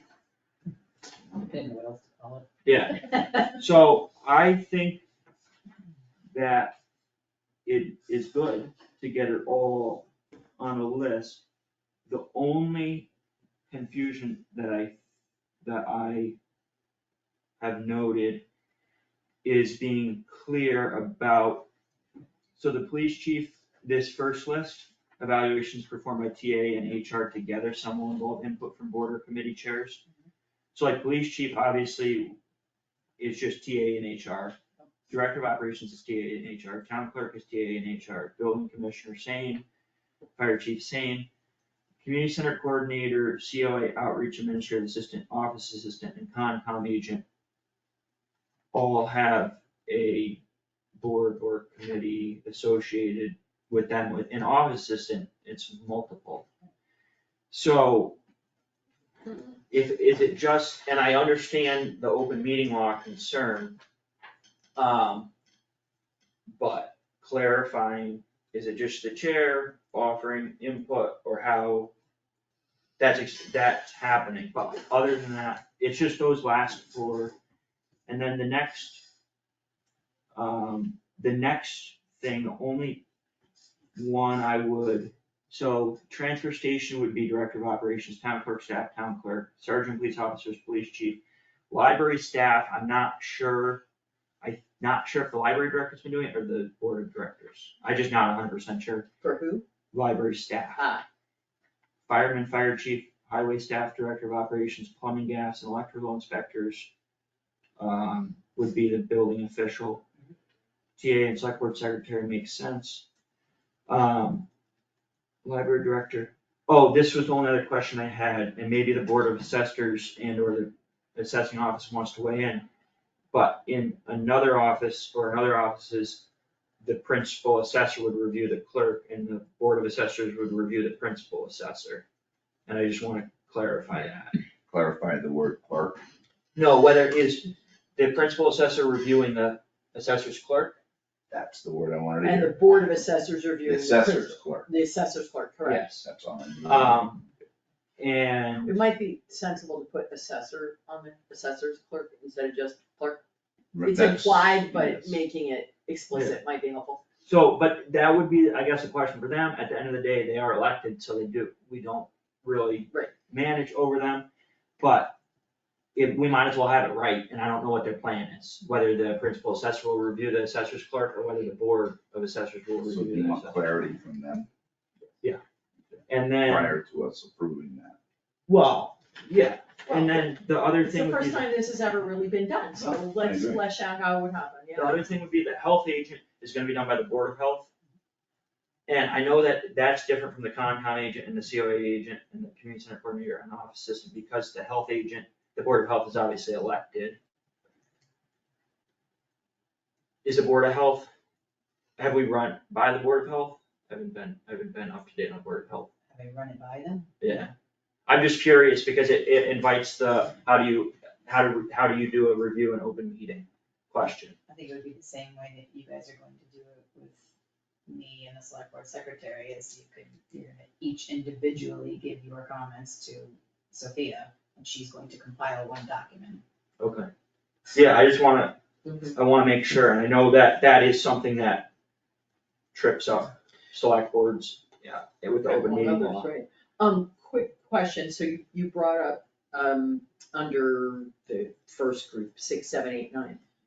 How do we want that to be fleshed out? Do we want to,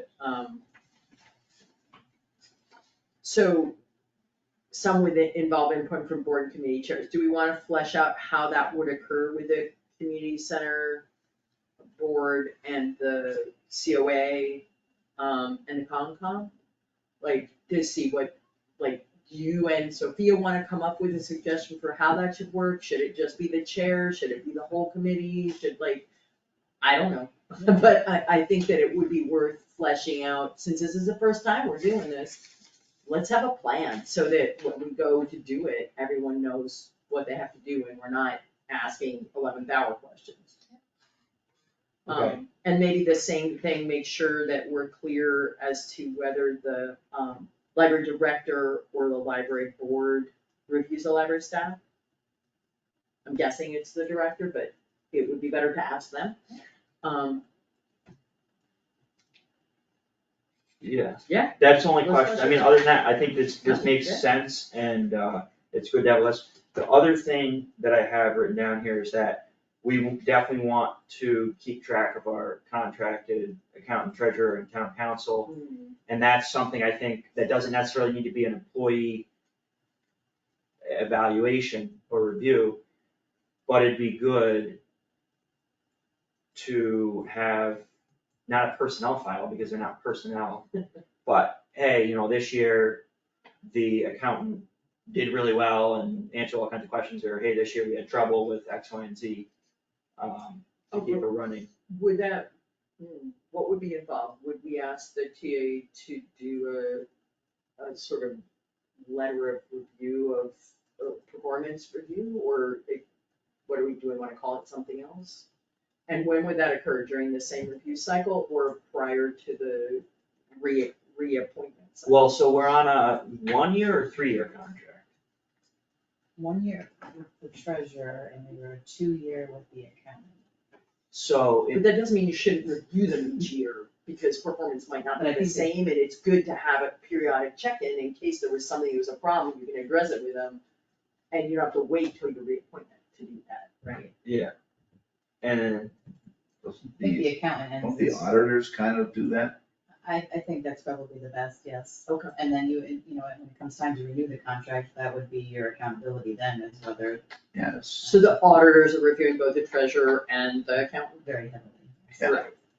Well, there are, and I can see that side of it, there are some aspects of working with them that the auditors may not catch on to, because everything may get done right in the end, and that's all that matters, but how is it to work with them? Right, that's what they don't get. Right. They don't get the interpersonnel. And I mean, I imagine if there were serious problems, we would hear about them and do something about it, but it'd just be helpful to know, to have a record.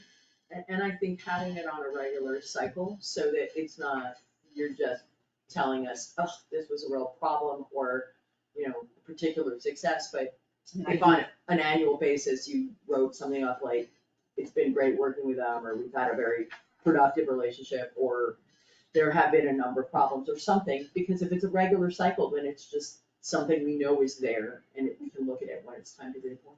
I mean, I meet with them on a weekly basis, so. So you have plenty to base it on. Okay, so we'll work on, or the town administrator and the HR director will really work on, figuring out Yep. those remaining questions. C is amendment to the building commissioner and town clerk job descriptions. My only question is, I just took a look at these and noticed that the wording in hours and compensation is different, when I think it should really be the same. Where, the benefits. I think it should just read how building commissioner reads. This position is a part-time hourly non-exempt position. The actual hourly rate will be authorized annually by annual appropriation. And it's doing the same thing of deleting the number of hours per week, because it changes. But I think it keeps the essentials the same. The benefits could be, And do we wanna put in, one has authorized annually by the select board and finance committee, or do we wanna just have, will be authorized with no? well, it's stated? too, I would just do be authorized, because it's You don't have to the say. select who's board, the doing it. finance committee, the town administrator proposes the budget, the Just town keep it meeting, short. yeah. It doesn't have to be explicit in here. So I would prefer the building, and then the only other question would be, should we make benefits the same, because they really are the same, and which one do we go with? Benefits as this position requires less than, I'd go with the building inspector. yeah, so I would The move, short one. I would move that we approve, the changes to the building commissioner job description, and change the town clerk job description such that hours and compensation and benefits reflect the same as the building commissioner's current job description. I will second that. Makes sense? Yes, it does. All right, is there any further discussion or comment on that? Call vote, Susan? Yes, Yes. Scott, yes, and Justin, yes, unanimous approval. we are flying through it. Senior tax work-off application for swap shop, Lin Howitt. So I would move that the town appoint Lin Howitt for senior tax work-off program for the swap shop. Second. Is there any other discussion or comment? It's an indefinite appointment. Thank you, Lynn. Thank you, Call- Lynn. Call a vote. Yes. Susan Yes, and Scott said yes, and Justin's yes, unanimous approval. Review mail and correspondence, so we don't have anything listed under here. I did get a coverage letter from Maya, which I believe I forwarded to everyone here. I didn't get that. Oh, you mean the lawyer one? yeah. Yes. I thought you meant of the meeting we had. No, a coverage letter, but I don't think there's any action. I forwarded it to Donna, actually, Donna said, this is typical. I actually didn't even open it yet. Thank you, this is typical. This is a typical reservations of rights letter. All insurance companies are required to send these letters when there's a possibility that the damages are excluded from coverage, but the company has a duty to defend. Insurance companies are prohibited by law from covering damage for intentional wrongdoing such as intentional infliction of emotional distress. In addition, public officials' insurance will not provide a defense or pay damages if the defendant was acting outside the scope of his or her official position when engaged in wrongful acts. Whenever an insured receives a reservation of rights letter, the insured is entitled to choose any legal counsel it wants to defend the action, and the insurance company may pay. That means if you are not satisfied with David Lawless, you can demand that another lawyer be hired. I do not recommend that you do so. David is an excellent lawyer and will competently defend the town in this action. I do not believe that there is any action you need to take in response to this letter. That's helpful, thank you. Forward that to everyone, I got it right. You Oh, didn't I get didn't that. get the Donna one, no, I just. because I just got it. Yeah, no, that's fine. And so that's that. Was there any other mail or correspondence? I don't think so.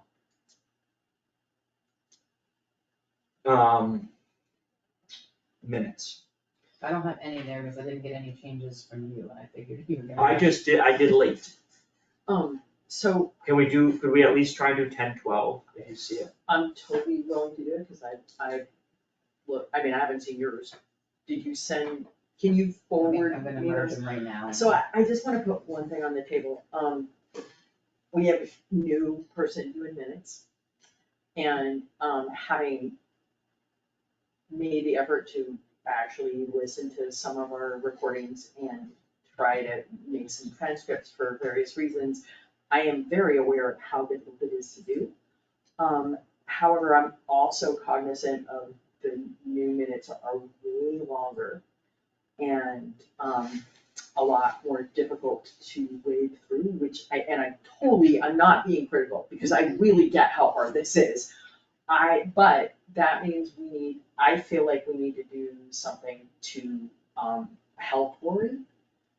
And I have two different ideas, and there may be others, but I'm just throwing these out there. One would be, I know it would mean taking an extra week, but if you wanted to work with Lori to try to help her, understand how to condense things and work on that, it's a really hard thing, right? I get it. I would be willing to waive the extra, and then, that comes to us and we have to waive the extra week. I'm willing to waive the extra week for that benefit. The other idea I had was that Melissa has a lot of experience doing this, and if we wanted the two of them to work together so that Melissa could coach her in how to condense and manage some of the tricky bits, I would also be okay with that. You guys might have other ideas, but it would be, going from 14 pages for the 1019 ones to like 4 pages would be really good. Right? Yeah, I think absolutely, and we had not really given Lori much direction other than look at the current minutes, and I think it's especially difficult when you're new and not familiar with the subject matter. I did try and cut down a lot, and I mean, I think even just a point of guidance that like most conversations can probably be summed up in 5 sentences or a paragraph. But And it it's doesn't gonna be need to really be- hard to know how to do that. Yeah. I'm not, So I'm I don't happy. mean to be Yeah. critical, cause it's not an easy job. I'm happy to work with Lori and have that discussion. I'm hoping we can get these 10-12 done at the least. I think it was Is just. she printing off yours? I think it was just Susan and Justin there. Yeah, I don't believe I was there for either of those two. Oh, Yeah, that's very possible. I think you were definitely not there Called yet. that out.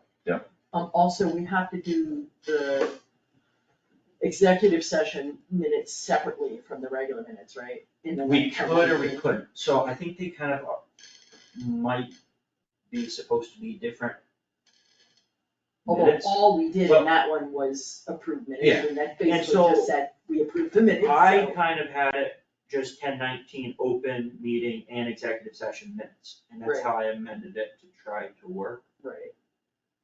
Um, In this particular case, since the only thing we did in that executive session was approve minutes and say that we weren't going to release them. Yeah. And we didn't actually have any conversation about the content, we just basically said, we approve the minutes.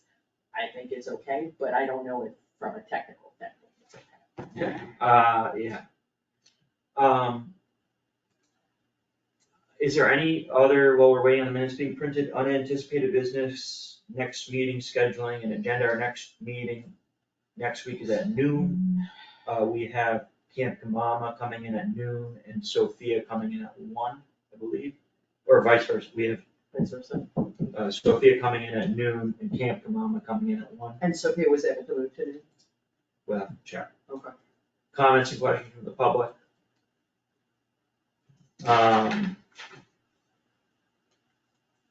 But other than that, we just have minutes. Okay, here's the other minutes that we could do, is the 9/28. Let me see if I can come up with something. Didn't you do that on 28 already? Well, we didn't, How did I not do that on 28? no, a revision, right? Because Oh, there's a disagreement. So this is how I would write it.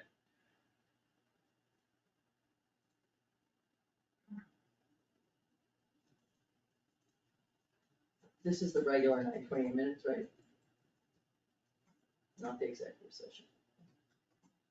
Yeah. Almost seem to remember that one of the first things we did as a select board years ago, before any other business was struck, was that we approved the minutes from the week before. We can do, Beginning instead of the end? Yeah, well, only because now we're looking at something that's a month back, trying to recall, yeah, and recall's the worst. And trying to, are we just correcting punctuation? No, Or- somebody, member of the public was uncomfortable with something that was expressed, unless you would like to phrase that a different way. are you talking about 9/28? Yeah. Okay. I think it was presented, well, okay, so Scott, since I've been on the board, we try to keep up, and occasionally we fall a week or two behind. Yeah.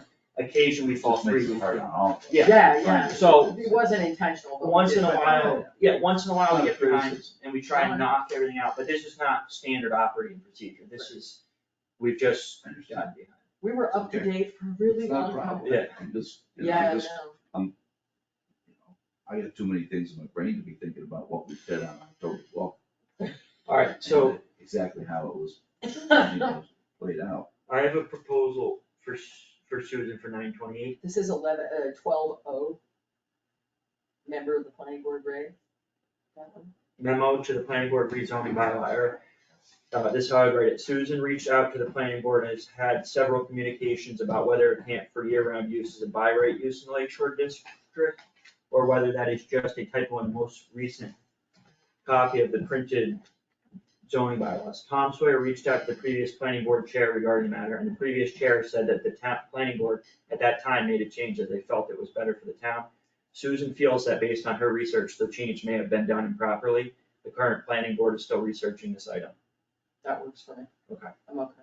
So we will amend 9/28/22. I think that, That's fine, and I think that clarifies the issue. Yep. Nobody's feet were put to the fire. well, and I think Susan's not wrong to, based on her research, it seems like it was not done at town It meeting. wasn't done in a malicious fashion to point a finger at somebody. No, it wasn't, Right. but it still needs to be fixed. Fixed it. So that sounds good. Thank you for coming up with that wording. That was really well done. What's that, 9/28? That was helpful. Yeah. Sometimes it's hard to have good perspective, even if it's on your own words. And I appreciate it. That was well done. All right. So 10/12, there's not too many edits.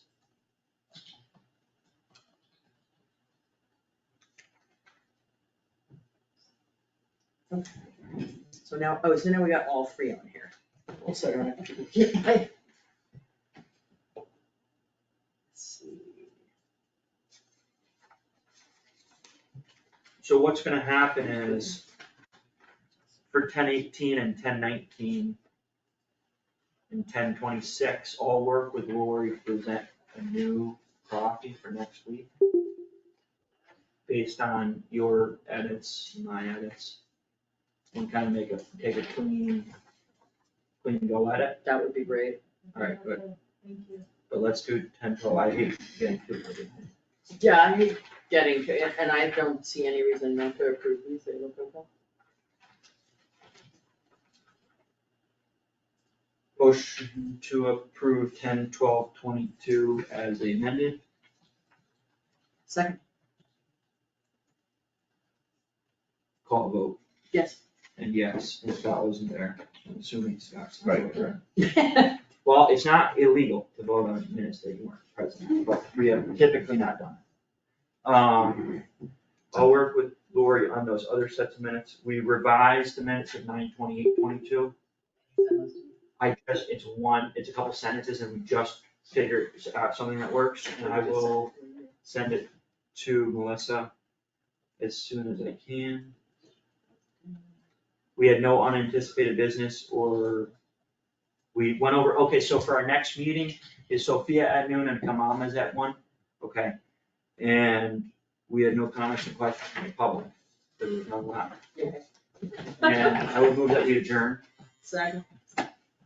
Call a vote on the motion to adjourn. Aye. Aye. Yes, meeting adjourned at 8:01 PM. And I just